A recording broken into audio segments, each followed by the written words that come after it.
안녕하십니까. 꽃길 따라 역사여행 화계입니다. 여행을 하면서 문화도 배우고 역사도 배우고 그런 콘텐츠를 찍으면서 여러분과 함께 여행을 하고 있습니다. 파주 이야기 시리즈 지금 하고 있는데요. 오늘은 율곡 이희 선생님 가족묘가 있는 곳을 왔어요. 자운서원이 있고요. 율곡 이희에 대해서 제가 어떤 내용을 설명을 드려도 이미 많이 유명화되고 알려져 있는 내용을 드린다면 여러분들이 저와 함께 여행을 하면서 특별한 재미를 느끼시지 못할 거예요. 그래서 이미 알려져 있는 내용 그 한 서너 가지를 말씀드리고 그 외에는 여러분들이 몰랐던 얘기, 그러나 역사에는 사실로 존재했던 얘기, 그런 얘기들을 저와 함께 공부해 보시면 어떻겠습니까? 오늘 율곡 이희 가족묘를 둘러보면서 그런 내용을 주제로 설명을 드려보도록 하겠습니다. 이 선생님은 선조 때, 선조 1592년 임진왜란이 발생하기 8년 전에 돌아가십니다. 10만 양병설을 주장하셨고요.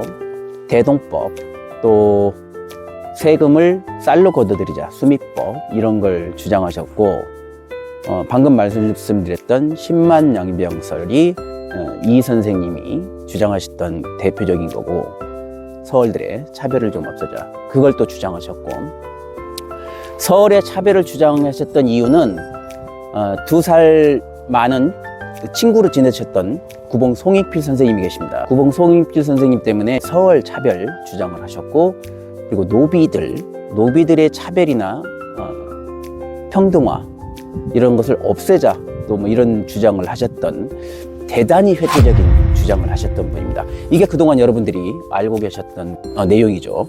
그리고 선조 때 당파가 나누어져요. 서인과 동인으로 나누어지죠. 이조전랑 문제로.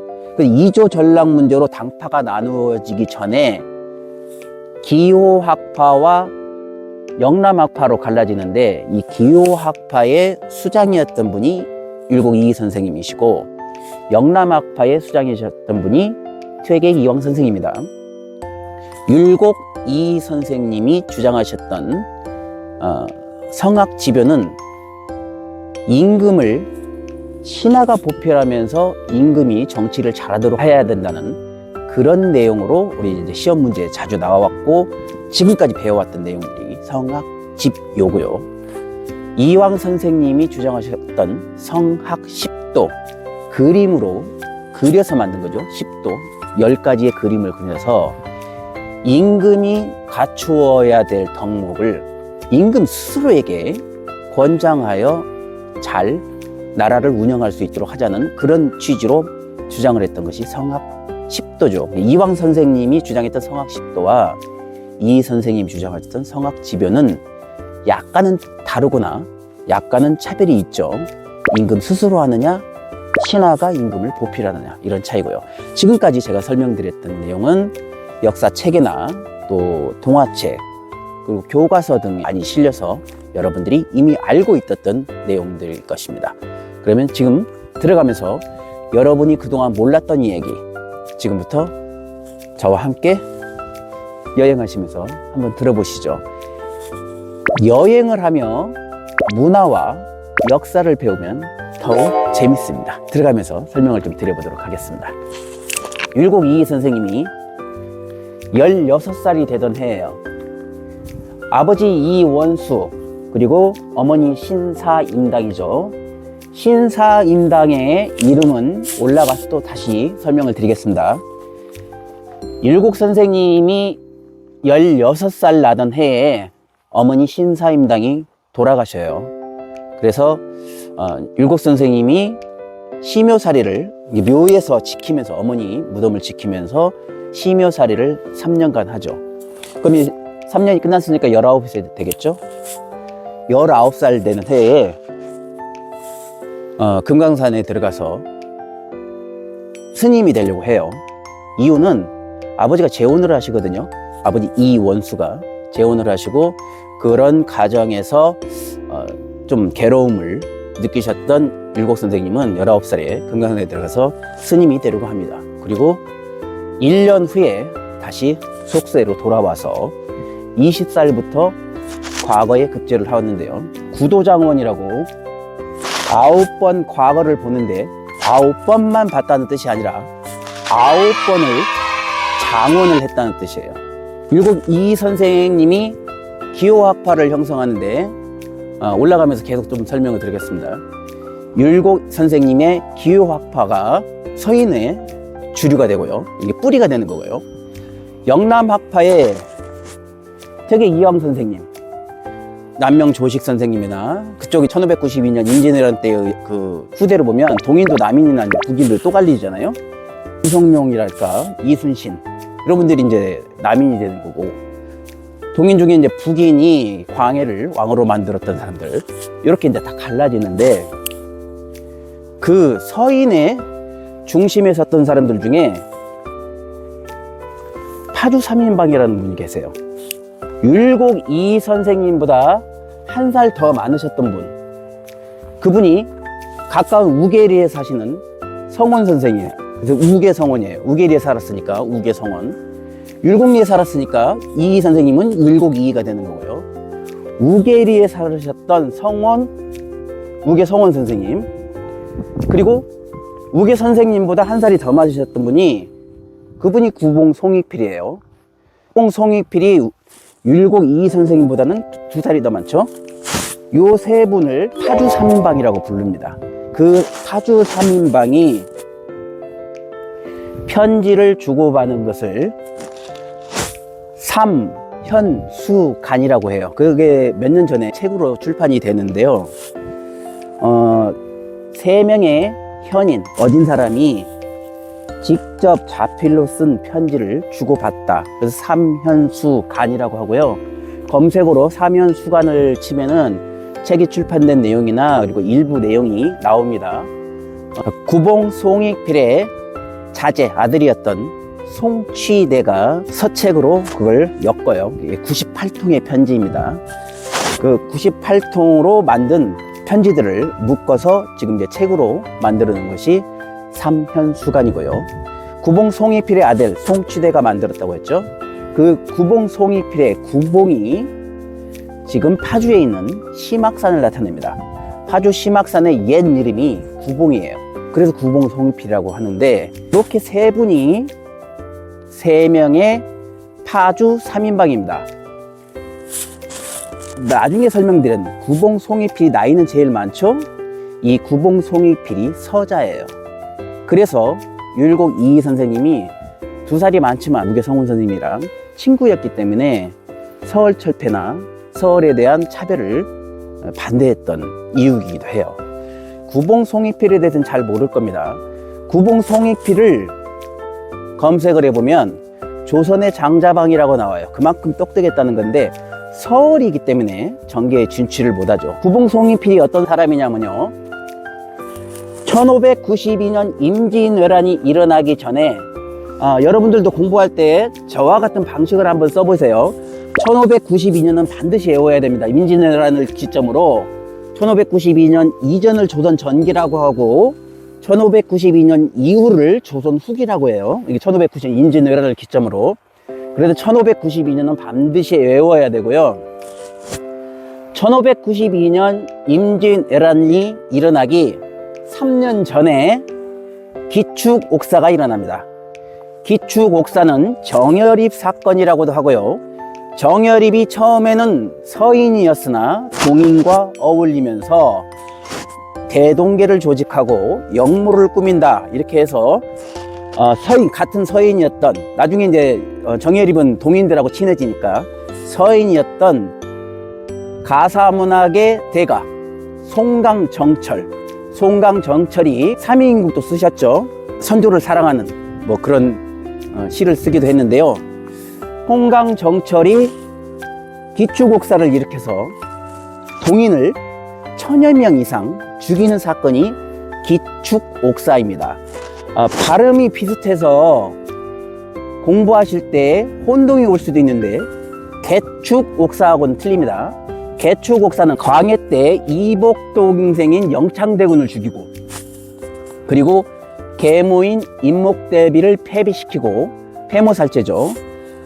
영창대군의 외할아버지인 김계남을 죽이는 것이 배추곡사고, 제가 금방 설명드리는 정철, 가사문학의 대가 정철이 일으켰던 기축옥사는 정열익과 함께 동인들 1000명 이상을 죽이는 사건인데요. 그 정철의 뒤에서 배우로 기축옥사를 일으켰던 사람이 바로 구봉송익필이에요. 그래서 구봉송익필을 우리가 서인 3인방 중에 가장 우두머리였고 조선의 장자방이었다고 합니다. 근데 그분은 설이었기 때문에 전개에 진출을 하지 못하죠. 자, 거의 다 올라왔어요. 이제 자운서원에 오시게 되면 다른 내용들은 여러분들이 이제 교과서에서 공부를 했던 내용들일 테니까 제가 여러분들과 함께 지금 말씀을 드리지 않는 거고요. 여기에 오셔서 저와 함께 역사책에 나오지 않고 또는 비하인드 스토리로 있는데, 하지만 역사에 실제로 존재했던 내용들을 지금 설명드리는 겁니다. 여현문인데요. 여자는 같다는 의미도 있지만 이 한자 안에 간다, 간다라는 보라는 의미가 함께 들어있어요. 여현문은 보러 간다는 뜻이에요. 자, 저랑 같이 보러 가시겠습니다. 율곡이 가정면 잠깐 보고 갈까요? 율곡이 이제 묘 중심으로 제가 보면서 설명을 드릴 건데, 이 선생님과 부인 곡산노 씨가 있고, 그리고 여기 율곡 선생님 계시면 아버지 이원수와 신사임당이 같이 계시는데 그 밑에 계세요.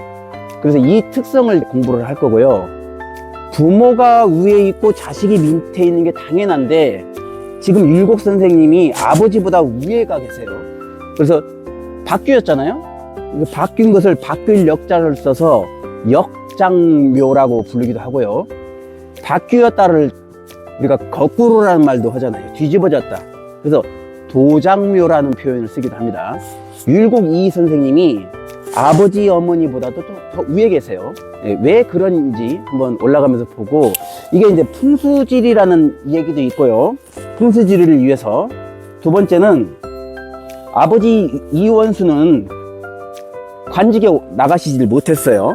율곡 이 선생님은 판서까지 지내시잖아요. 그래서 아들이 아버지보다 더 높은, 그리고 일반적인 높은이 아니라 성인으로 불릴 만큼 높은 위치에 갔기 때문에 그런 경우에는 간혹 자식이 부모보다 높은 곳에 위치할 수 있다, 이런 내용이 있습니다. 다만 이런 내용들은 제가 설명을 드리듯이 추측에 의한 것이지 이것은 정확한 내용은 아니고요. 자, 올라가면서 신사임당에 대해서 설명을 드리겠습니다. 우리나라 조폐공사가 세계 최초로 부모님의 사랑이 자식의 사랑보다 10배가 많다는 것을 숫자로 증명한 사건이 있죠. 5,000원짜리 모델은 율곡 이 선생님이고 50,000원짜리 모델은 어머니 신사임당이에요. 5,000원보다 50,000원은 10배가 많죠. 어머니의 사랑은 아들의 사랑보다 10배가 많다는 것을 조폐공사에서 세계 최초로 증명해낸 것입니다. 이 정도 조크면은 구독자 수가 좀 늘어나겠죠? 올라가면서 설명드리겠습니다. 신사임당은요, 본명이 성이 신씨니까 본명이 신인선이라고 검색어에 치면 나옵니다. 신인선. 그러나 신인선은 출판사에서, 그리고 소설을 쓸 때 작가가 창작해낸 이름의 가명입니다. 신인선은 실제 이름이 아니고요. 신사임당이라고 부르죠. 신사임당의 본명은 신인선이라고 되어 있지만 우리나라 역사 기록에 어디에도 나오지 않아요. 그래서 다만 율곡 이의 어머니의 본명은 신씨일 뿐이고요. 신사임당의 당은 당호를 나타내죠. 당호. 그래서 당은 이름으로 쓰지 않고요, 사임이 이름인 거예요. 사임. 그 사임은 주나라 문왕의 어머니 태임으로부터 빌려서 차용해서 쓴 겁니다. 주나라 문왕의 어머니가 칭송을 받고 본받을 점이 있었다. 역사에 그렇게 기록이 되어 있고요. 신사임당은 그 사임은 주나라 문왕 어머니 태임의 한자를 그대로 차용해서 사임이라고 썼고요. 그래서 당호가 사임이기 때문에 뒤에다가 당자를 붙이고, 성이 신씨이기 때문에 신자를 앞에다 붙여서 신사임당이에요. 사임당이라고 부르지 않고 신사임당 이렇게 부르는 게 정확한 표현이죠. 자, 올라가면서 거의 다 왔습니다. 밑에 내려가면 문선당 또는 문선공 이런 당이 있을 거예요. 사당이. 서원은 율곡 이희 선생님이 돌아가시고 31년 후인가 광해 때 만들어졌고요. 율곡 선생님이 있을 때 자운서원이 만들어진 게 아니고 율곡 선생님이 돌아가시고 31년 후에 광해 때 만들어졌고, 고종 때 아버지 흥선대원군이 신미양요 이후, 우리 공부 많이 했죠. 앞에서 병인 박해, 병인 양요, 제너럴 셔먼호, 그 다음에 오페레터 도굴 사건, 신미양요, 이 5가지가 흥선대원군의 5대 사건인데, 이때 흥선대원군이 전부 이 사건들의 전쟁을 모두 승리한 걸로 여기고, 강력한 세국 정책과 척화비를 세우면서 서원까지 철폐하는 그런 과정이 쭉 진행이 되죠. 그때 이 서원은 사라졌었다가 나중에 1969년도쯤에 후손들이 다시 만든 걸로 되어 있고요. 문선공이라고 하면은 고려 때 3명, 시호죠. 시호, 문선공 시호는 고려 때 3명이 있었고 조선시대에 3명이 있었습니다. 문선공이라는 시호를 받은 사람이. 그만큼 우리 역사의 기록이나 아니면 과거를 통틀어서 볼 때 종교적으로 신으로 여길 만한 성인들이 계셨죠. 예를 들면 예수님도 우리 몸으로 태어나셨고, 부처님, 석가모니도 우리 몸으로 태어나셨고, 마호메트랄까, 또 마리아님이랄까, 또 공자, 이 인간의 몸으로 태어나서 지금 성인이 되셨잖아요. 그래서 문선공인데 고려 때 3명이 있었고 조선 때 3명이 있었어요. 그 고려 때 3명이, 그 중에 한 명이 안향입니다. 안향은 송나라 때 주자가 만든 성리학을 우리나라에 처음으로 들여온 사람이에요. 안향이. 그러면 송나라로부터 들여왔냐? 그건 아닙니다. 안향이 성리학을 들여왔을 때는 원간석기인 1170년 이후부터 무신 정권이 시작되고 약 100년 후에 1270년부터 원간석기에 들어가죠. 그 원간석기의 후대쯤에 고려 중쯤이라고 보여야겠네요. 충렬왕 때 송나라로부터 가져온 게 아니라 성리학을 원나라로부터 들여옵니다. 그래서 우리나라에 처음으로 서원이 세운 것이 백운동, 주세붕이 세운 백운동 서원이 있죠. 서원은 공부를 가리키기도 하지만 제사를 지내는 제사 기능도 있어요. 그래서 문선공을 거기다 모시고 제사를 지내는데 그 성인이 바로 안향이에요. 대부분의 서원은 안향을 문선공으로 모시고 제사를 지내는데, 이곳 자운서원만큼은 문선공 자리에 이희 선생님을 모셔요. 율곡 이희 선생님을. 왜냐하면 방금 설명드렸듯이 고려 때 3명의 문선공이 있고 조선시대 때 3명의 문선공이 있는데, 그 조선시대 때 문선공 중에 한 명이 율곡 이희 선생님이세요. 그래서 여기 사당에는 율곡 이희 선생님을 모시고 계십니다. 지금 어머니 신사임당의 묘를 제가 올라오면서 지나오고 있습니다. 여기가 아버지 이원수와 어머니 신사임당이 계신 곳이고요. 여기 신사임당 묘라고 되어 있죠. 여기에도 나오네요. 중국 주나라 문왕의 어머니인 태임을 본받는다는 것이다. 이렇게 나와 있네요. 합장묘이고요. 아버지하고 어머니를 합장한 거고요. 합장묘 위에 지금 율곡 이희 선생님이 계세요. 자, 여러분이 꽃길 따라 역사여행에서 화계랑 여행을 하면서 문화와 역사를 같이 공부하시는데요. 역사만 설명드린다면 참 재미가 없겠죠. 그런데 문화를 설명드리면 그걸 보면서 재미를 느끼세요. 자, 이희 선생님의 이제 모입니다. 율곡 이희 선생님. 자, 지금 이 편이 파주 이야기 시즌 1의 네 번째 이야기 율곡 이희 선생님의 자원서원이 될 텐데, 두 번째 이야기에 박중손 장명등, 박중손 묘에 갔을 때 그 장명등을 설명드리면서 문석인이 서 있는데, 문석인이 특이하게도 앞에 이렇게 칼을 들고 있네? 이게 좀 다르다? 이런 내용을 제가 설명드린 게 있어요. 그 문인의 머리를 보면 이 모양이 완전히 틀리죠. 그 박중손 묘에서 봤던 문석인은 지금은 이게 정확하게 패만 들었잖아요.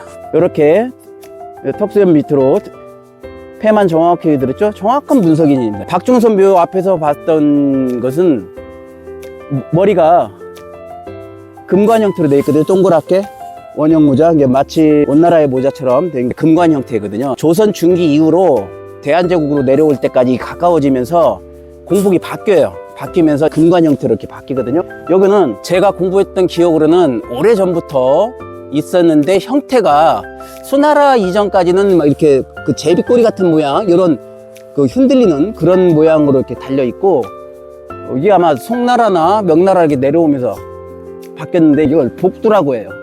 계단으로 되어 있지. 복두의 모양은 조선 중기 이전이에요. 중기이거나 종기 이전. 그리고 금관 형태라면은 중기이거나 중기 이하이고, 요런 복두 모양만 보더라도 이 묘가 어느 시대의 사람인가를 알 수 있는 상황이죠. 이쪽도 볼게요. 요게 이제 율곡 이희 선생님 묘고요. 정경부인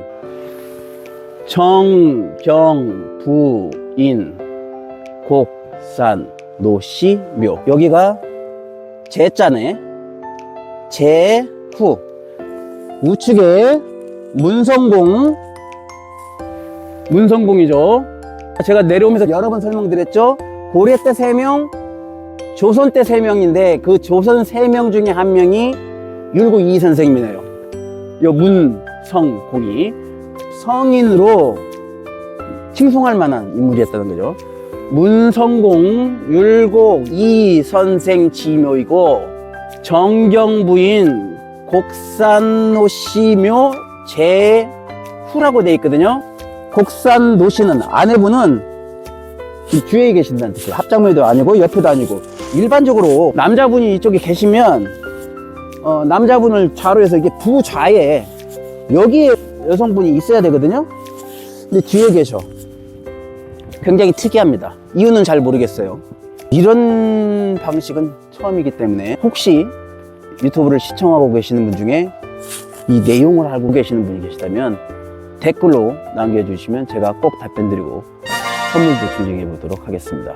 궁금하네요.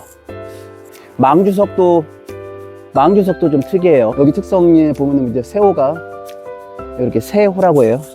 가늘 새자, 호랑이 호자, 작은 호랑이를 나타낸 건데, 뭐 이런 내용들이랄까 또 다시 한번 설명해 보도록 하겠습니다. 마지막으로 여러분에게 율곡 이희 선생님이 남기셨던 유적을 설명드리면서 마치도록 하겠습니다. 율곡 선생님은 1592년 임진왜란이 일어나기 8년 전에 10만 양병설을 주장하셨던 율곡 선생님은 돌아가시죠.